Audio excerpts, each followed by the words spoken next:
আসসালামু আলাইকুম রহমতুল্লাহ বারাকাতু। কেমন আছেন সবাই? আশা করছি ভালো আছেন, সুস্থ আছেন। তো এটা হচ্ছে 2 টনের একটা ইউনিট, গ্রি। তো এই ইউনিটটা দুপুরে ঠান্ডা হয় না, তো ঠান্ডা না হওয়ার কারণে কমপ্লেন। তো আমরা ঠিক বিকেলের দিকে গেছি ইউনিটটা চেক করার জন্য। তো এখানে প্রচুর আউটডোরটা দেখলাম প্রচুর ময়লা, ইনডোরটা ক্লিন আছে, তো আউটডোরটা প্রচুর ময়লা হওয়ার কারণে তো আমরা দেখতে ময়লা হওয়ার কারণে আসলে ঠান্ডা হয় না, কারণ কম্প্রেসার ঠিকমতো কন্ডেন্সিং করতে পারে না গ্যাসটাকে, সে কারণে হচ্ছে আপনার ভিতরে ঠান্ডাটা কম।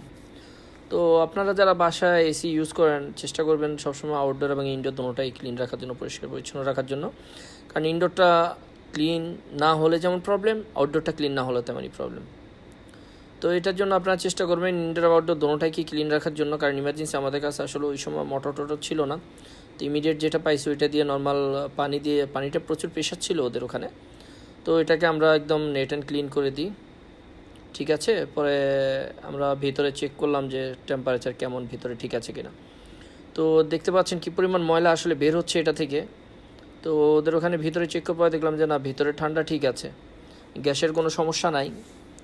কারণ ঠান্ডা প্রচুর হইতেছে ভিতরে, গ্যাসের সমস্যা নাই। গ্যাসের সমস্যা না থাকার কারণে ভিতরের ইয়েগুলো দেখানো হয় না এইখানে।